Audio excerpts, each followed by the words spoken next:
Hello मैत्रिणींनो, कशा आहात तुम्ही सर्व? आय होप की तुम्ही सर्व ठीक असाल. आणि मी सविता, तुमचं माझ्या सविता लाईफस्टाईल या चॅनलमध्ये तुमचं स्वागत करत आहे.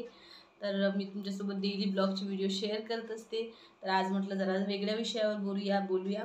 तर आज मी तुम्हाला माझं दाखवणार आहे घर खर्च, म्हणजे किती माझे मिस्टर पेमेंट आहे मिस्टरांना, आणि आमचा जो घर खर्च आहे तो किती आहे, आणि आम्ही तो कसा भागवतो घर खर्च तेवढ्या पैशांमध्ये. कारण की तुम्हाला तर माहीत आहे आता खूप म्हणजे महागाई खूप जास्त वाढलेली आहे. आणि पेमेंट जेवढं असतं त्यानुसार आपल्याला घर खर्च ॲडजस्ट करावंच लागतं. जेवढं असतं तेवढं आपल्याला घर खर्च हा ॲडजस्ट करावा लागतो. तर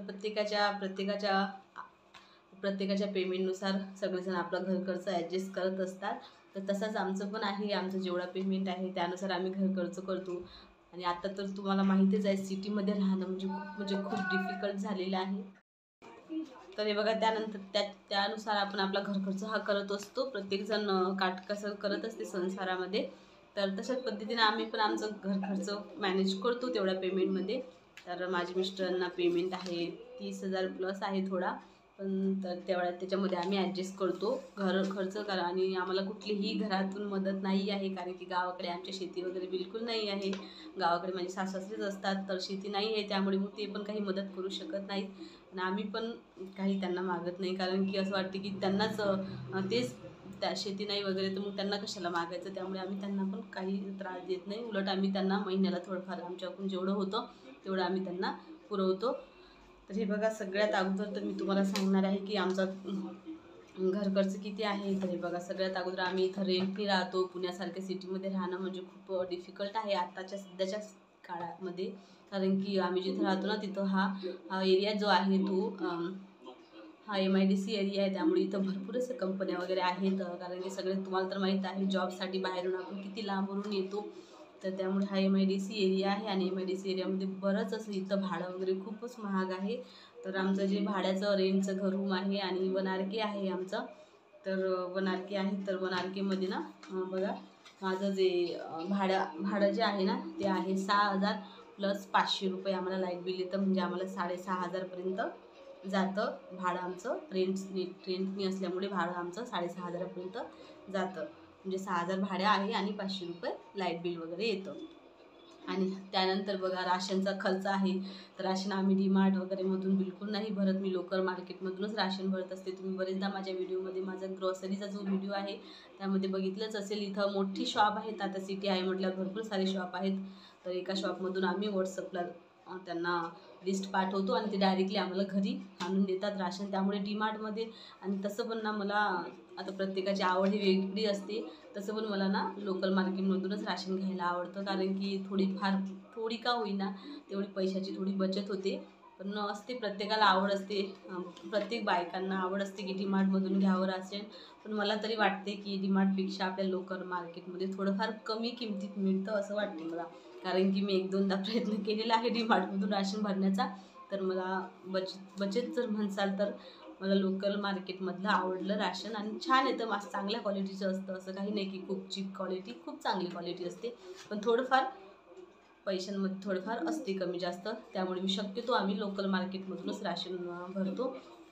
तर ते झालं राशनचा खर्च आमचा असतो 4,500. त्यामध्ये जे मसाले वगैरे असतात ते नसतात ॲड.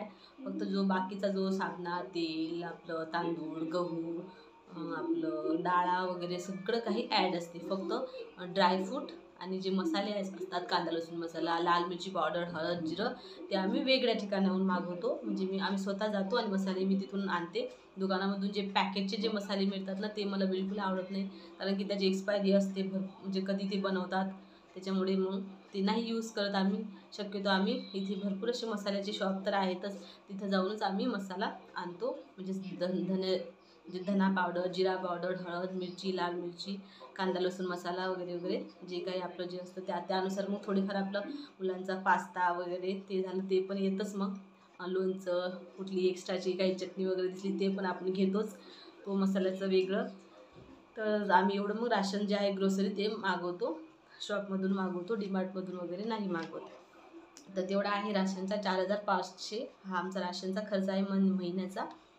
आणि त्यानंतर झाला भाजीपाला, तर भाजीपाल्याचा आमचा 2,000चा खर्च आहे. प्लस होत पण असेल असं वाटते मला, कारण की आता खूप महाग झालं आहे. मला नाही वाटत सध्या परिस्थितीमध्ये 2,000 होत असेल महिन्याला. त्यामुळे मला वाटते 2,000 प्लस असेल, तरी पण मी 2,000 ॲड केलेलं आहे याच्यामध्ये. त्याच्यामध्ये तर तुम्हाला तर माहीतच आहे कांदे, बटाटे, लसूण किती महाग झालेले आहे, म्हणजे खूप जास्त. त्यामुळे मला वाटते 2,000 प्लसच होत असेल भाजीपाल्याचा खर्च. पण तरी मी तिच्या सध्याचा 2,000 ॲड केलेला आहे. 2,000 मी ॲड केलेला आहे भाजीपाल्याचा खर्च. तर असा आमचा महिन्याचा भाजीपाला समजा पकडा 2,000 रुपये असेल. प्लस होत असेल, पण मी 2,000 टाकलेला आहे. आणि त्यानंतर ना दुधाचा खर्च, तर महिन्याचा आम्ही म्हणजे रोजचा आम्ही अर्धा लिटर दूध मागवते. त्याच्यामध्ये चहा वगैरे प्यायला कोणी नसतं. तुम्हाला तर माहिती आहे माझे मिस्टर चहा नाही पेत, मुलं पण वगैरे चहा नाही लागत त्यांना, फक्त मला लागतो. तर त्यामध्ये फक्त मी 1 कप कॉफी पिते, जास्त चहा अवॉइडच करते. कारण की चहाने मला खूप ॲसिडिटी होते, त्यामुळे मी चहा पिणंही अवॉइडच करते. कॉफी पिते एका वेळेस संध्याकाळी फक्त. तर मग माझा फक्त कॉफीचा अर्धा कप लागतो दूध, बाकी म्हणजे दूध असते ती मुलं बॉर्नव्हिटा वगैरे टाकून पितात. तर असा आमचा दुधाचा खर्च आहे. आणि त्यानंतर ना त्यानंतर मसाल्याचा जो वेगळा खर्च आहे तो 500 रुपये. मी मसाला मागवते, मसाला होतात 500 रुपये, कारण त्याच्यामध्ये लाल तिखट, धना पावडर, प्लस कांदा लसूण मसाला, हळद, जिरं, मोहरी सगळं काही येतं. तर 500 प्लस होत असेल, पण तरी मी 500 घेतलेला आहे. आणि त्यानंतर आपण शॉपमध्ये गेलो की आपल्याला काही थोडेफार 2-3 गोष्टी दिसल्या तर ते पण आपण ॲड करतोच, त्यामुळे पैसे तर जास्त होतातच थोडेफार. तर तेवढा आहे मसाल्याचा खर्च 500चा. आणि त्यानंतर ड्रायफ्रूट्स. तर मिस्टरांना वाटतं की नाही दुसरं आपण एवढं काही खातो, त्यामुळे मग मिस्टर 1,000 रुपयाचा आमचा खर्च असतो ड्रायफ्रूटचा. मुलांसाठी घेतातच थोडेफार ड्रायफ्रूट, कारण की मुलं आहेत घरामध्ये, त्यामुळे थोडंफार ड्रायफ्रूट बरं असतं खाल्लेलं. म्हणजे दवाखान्यामध्ये पैसे घालवल्यापेक्षा आपण खाल्लेलं केव्हाही चांगलं. तर 1,000 रुपयाचे ड्रायफ्रूट आणतात मिस्टर, थोडेफार काजू बदाम थोडे घेऊन येतात. म्हणजे महिनाभर मुलांना थोडं द्यायला पुरेल असं. तर त्यासाठी ना मग 1,000 रुपयाचा आम्ही आपलं ड्रायफ्रूट्स आणतात.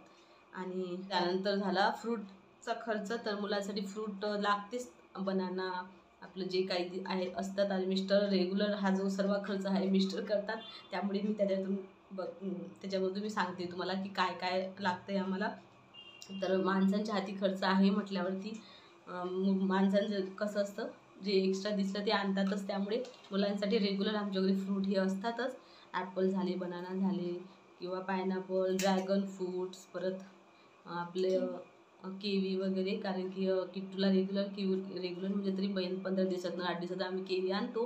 कारण की किट्टूला जरा याचा जे पेशीचा प्रॉब्लेम्स आहे म्हणजे मोठ्या मुलाचा, त्यामुळे मग रेग्युलर म्हणजे 8 दिवसात का होईना आम्ही केवी हे आणतोच, केवीचं फ्रूट. त्यामुळे फ्रूट हे रेग्युलर असतात घरी. बनाना वगैरे ॲपल झाले ते फ्रूट रेग्युलर राहतात. तर त्यामुळे रेग्युलर फ्रूटचा खर्च कमीत कमी मी इथे 2,000 टाकलेला आहे, कारण की रेग्युलर फ्रूट असते, त्यामुळे मग 2,000 रुपये मी फ्रूटचा खर्च टाकलेला आहे. तर एवढे हे खर्च झालेला आहे. त्याच्या व्यतिरिक्त आमचं घरी आम्हाला, कारण की घरी शेती नाही वगैरे काही नाही आहे, त्यामुळे गावाला फक्त सासरेच असतात. तर त्यामुळे आम्हाला थोडेफार त्यांना पण द्यावं लागतात. म्हणजे मंथली आम्हाला त्यांना पण पैसे द्यावं लागतात. 2,000 रुपये मी त्यांचं टाकलेलं आहे. 2,000 रुपये आम्ही त्यांना देतो महिन्याला. कारण की गावाकडे दोघंच असतात आणि त्यांना पण बाहेर ठिकाणी काम करून, म्हणजे बाहेरच्या शेतामध्ये काम करूनच राहावं लागतं. तर त्यामुळे त्यांना लागले असे आम्ही 2,000 रुपये देतो महिन्याला. कारण की दवाखाना हे ते भरपूर काही असतो त्यांचा पण खर्च, त्यामुळे मग लागतातच पैसे. त्यामुळे मग काही का होईना आम्ही त्यांना थोडीफार का होईना आमच्या पेमेंटमधून ॲडजस्ट करून 2,000 रुपये आम्ही गावाला पाठवतो. माझे मिस्टर पाठवतात गावाला. तर तेवढा झाला घरी देण्याचा खर्च. आणि पेट्रोलचा खर्च, कारण की मिस्टर जिथे जॉबला जातात ते आमच्या घरापासून बरेच अंतरावर आहे, लांब आहे. त्यामुळे त्यांना महिन्याला 4,000 रुपये पेट्रोल हा लागतोच. त्यामुळे पेट्रोलचा पण खर्च त्यामध्ये ॲड केलेला आहे. 4,000 रुपये लागतात पेट्रोलला. तर तो एक खर्च. आणि त्यानंतर आता हा झाला आमचा घर खर्च. एक लोन्स आहे, तर लोनचा हप्ता आहे, त्यामुळे लोनचा हप्ता आहे 4,000 रुपये. तर लोनचा हप्ता कट होतो पेमेंटमधूनच, तर तो एक लोनचा हप्ता आहे. आणि जी माझी गाडी आहे, मी जी गाडी घेतलेली आहे, 2 व्हीलर आहे माझ्याकडे स्कूटी. तर स्कूटीचा पण ती आम्ही हप्त्यावरच घेतली होती, म्हणजे डाऊन पेमेंट भरलं होतं आणि गाडी परचेस केली होती. तर त्याचा पण 4,000 रुपये आहे हप्ता.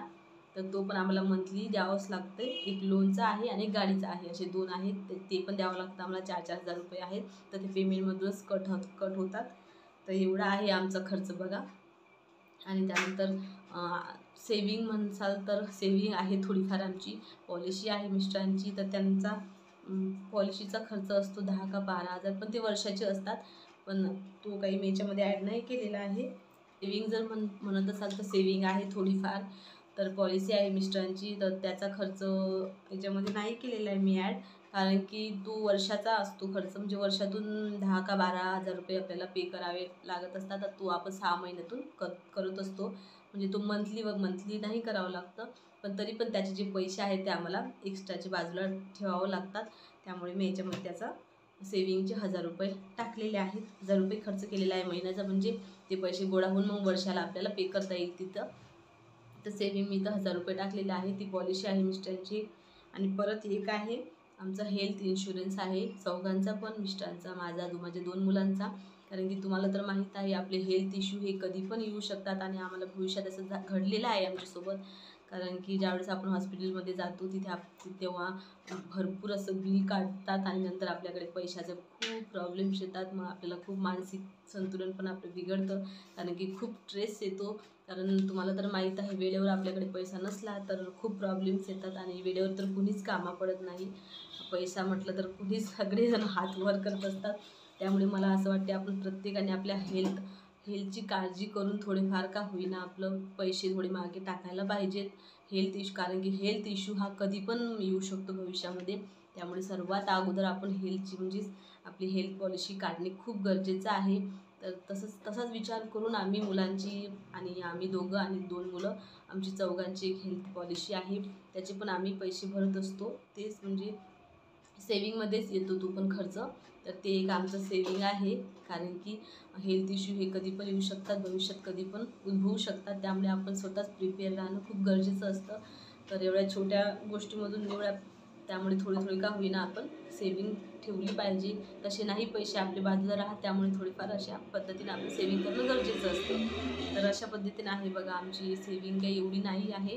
पॉलिसी आहे एक मिस्टरांची, आणि एक हेल्थ पॉलिसी आहे, तर त्याचे आम्ही पैसे भरत असतो. तर एवढा आहे बघा. तर एवढी आहे सेविंग, आणि हा झाला आमचा सगळा महिन्याचा खर्च. तर अशा पद्धतीने आहे बघा खर्च. तर माझ्या मिस्टरचा पेमेंट आहे 30,000 रुपये. तर तुम्ही आता प्लस ज्यामध्ये ॲड करून बघू शकता. हा जो खर्च आहे हा 30,000च्या वरचा खर्च आहे, उलट जास्त खर्च आहे. तर बघा कसं होत असेल मॅनेज. तर एवढं सिटीमध्ये आपल्याला राहावं लागतं, त्यामुळे मॅनेज करणं खूप गरजेचं असतं. आणि आता तर महागाई एवढी वाढलेली आहे की खूप कठीण जातं मॅनेज करणं. आणि हो, प्लस मुलांचा खर्च तर राहिलाच शाळेचा. तर हो, शाळेचा खर्च आम्हाला एवढा नाही आहे, कारण की माझी मुलं जे आहेत ते आर टी स्टुडंट आहेत. त्यामुळे अदरवाईज आम्हाला खर्च येतच असतो. तर काही ना काही चालूच असते मुलांच्या स्कूलमध्ये. काही इव्हेंट्स असतात, काही गेम्स असतात, काही ॲक्टिव्हिटीज असतात. तर त्याची जी फीज असतात ते आपल्याला पे करावं लागतात. तर तेवढा आम्ही करत असतो. तर फक्त आम्हाला मुलांची जी फी आहे ती फक्त 25% भरावं लागते. थोडीफार आम्हाला माफ केली, म्हणजे आर टी स्टुडंट असल्यामुळे आम्हाला पूर्ण फीज नाही कलेक्ट करावं लागते. फक्त 25% म्हणजे 25% फी आम्हाला शाळेमध्ये भरावी लागते, कारण की मुलं माझे जे आहेत ते आर टी स्टुडंट आहेत. तर एक मोठा मुलगा आहे, तो पण आर टीला लागलेला होता. तर त्याचा तर आता संपत आलेला आहे. तो आता 7th स्टँडर्डला आहे. त्याचं आता 1च वर्ष आहे आर टीमध्ये. तर पुढल्या वर्षापासून आम्हाला त्याची फी भरावी लागणार आहे सगळी. तर आता सध्या तरी त्याची म्हणजे 75% फी जी आहे ती आम्हाला माफ आहे. फक्त 25%च फी भरावी लागते, म्हणजे 25%च फी आम्हाला शाळेमध्ये कलेक्ट करावं लागते. आणि माझा दुसरा मुलगा आहे, त्याला पण आम्ही आर टीचाच फॉर्ममध्ये टाकलेला आहे. आर टीलाच आहे तो आता सध्या फर्स्टमध्ये आहे. तर आता पण त्याचा आर टीला नंबर लागलेला आहे. त्यामुळे त्याची पण आम्हाला 25%च फी भरावी लागते. पण जो वर्षाचा जो खर्च आहे ना, तो भरपूर असतो. फी तर असतेच, पण त्याच्या व्यतिरिक्त पण भरपूर खर्च असतो. कारण की मुलांच्या तुम्हाला तर माहीत आहे इंग्लिश मिडियमला आहेत दोन्ही पण मुलं माझे. तर इंग्लिश मिडियमला भरपूर असे ॲक्टिव्हिटी असतात. काही ना काही मुलांचं चालूच असते. कुठलं ना कुठलं एक्झाम द्यायचं, ड्रॉइंगची एक्झाम किंवा ॲक्टिव्हिटी कुठली, किंवा शाळेमध्ये काही इव्हेंट्स असतात, किंवा गॅदरिंगचा खर्च भरपूर असतो. कारण गॅदरिंगची जी फीज आहे ती वेगळी असते, आणि मुलांचे जे ड्रेपरी असतात त्याचा खर्च वेगळा असतो. त्यामुळे मुलं एक एक दोन दोन डान्समध्ये असे पार्टिसिपेट करतात, कारण की माझ्या मुलांना खूप असा इंटरेस्ट आहे डान्समध्ये. त्यामुळे मुलं ना एक दोन डान्समध्ये पार्टिसिपेट करतात. आणि हो, मी त्यांना प्रत्येक याच्यामध्ये प्रत्येक जे काही कार्यक्रम असतात त्याच्यामध्ये मी त्यांना पार्टिसिपेट करायलाच लावते, कारण की चांगलं असतं. मुलांना जरा त्यांची कॉन्फिडन्स वाढतो प्रत्येक याच्यामध्ये इव्हेंटमध्ये पार्टिसिपेट केल्याने. त्यामुळे आम्ही त्यांना बिलकुल मनाई करत नाही. किती पण फी असली तरी आम्ही कलेक्ट करतो आणि त्यांना ती एक्झाम द्यायला लावतो.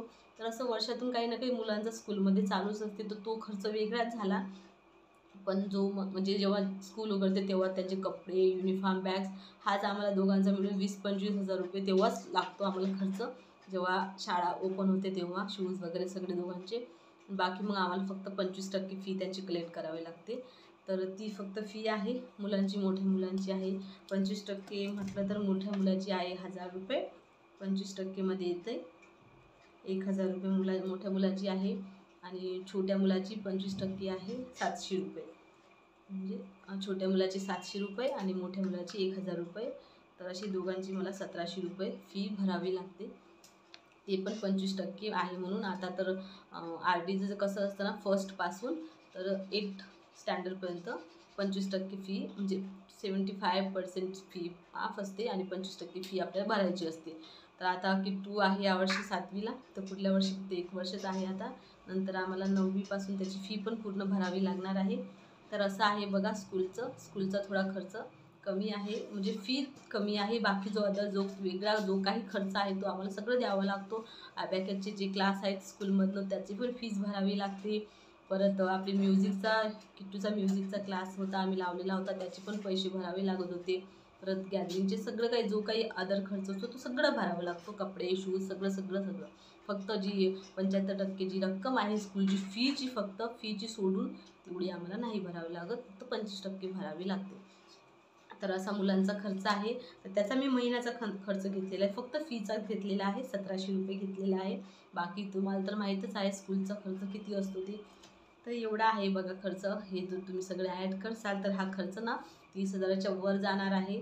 तरी पण आम्हाला ॲडजस्ट करावं लागतं, कारण की आता काय करायचं, जे गरजेच्या वस्तू आहेत ते तर आपल्याला करावंच लागतात, घ्यावंच लागतात. तर अशा पद्धतीनं आहे खर्च. आणि तुम्हाला तर माहीत आहे सिटीमध्ये राहायचं म्हटल्यावर किती कठीण आणि खूप खूप खूप टफ असतं. आणि एकटा जर माणूस कमवणारा असला तर खूप ॲडजस्ट करावं लागते प्रत्येक गोष्टीला. पण असं आहे बघा. आणि तुम्हाला तर माहीत आहे अजून काही माझं यूट्यूबचं पेमेंट वगैरे नाही आहे. मी सध्या काहीच कमावत नाही आहे, घरीच असते सध्या. मी कमावत नाही आहे बिलकुल. आणि यूट्यूब आहे माझं चालू, पण एवढं काही ग्रोथ नाही आहे यूट्यूबला पण. त्यामुळे माझं पेमेंट यूट्यूब वगैरे नाही आहे बिलकुल. त्यामुळे मिस्टरांच्या एकट्यांच्याच भरोशावर घर चालतं आणि एवढ्या पेमेंटमध्ये आम्हाला ॲडजस्ट करावंच लागतं. असो, ठीक आहे, जे आहे ते चांगलंच आहे. आपण एवढ्याशा ह्याच्यामध्ये पण समाधानी राहणं ही खूप गरजेची गोष्ट असते. आपण हा विचार करायचा की आपल्यापेक्षा पण कमी पेमेंटमध्ये लोक राहतात, ॲडजस्ट करतात.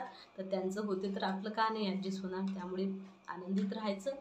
तर ठीक आहे फ्रेंड. तर ठीक आहे फ्रेंड, चला अशा पद्धतीने होता माझा खर्च, घर खर्च. तर एवढा आहे पेमेंट आणि एवढा आहे घर खर्च. तर अशा पद्धतीने ॲडजस्ट जर केलं तर होऊ शकतं.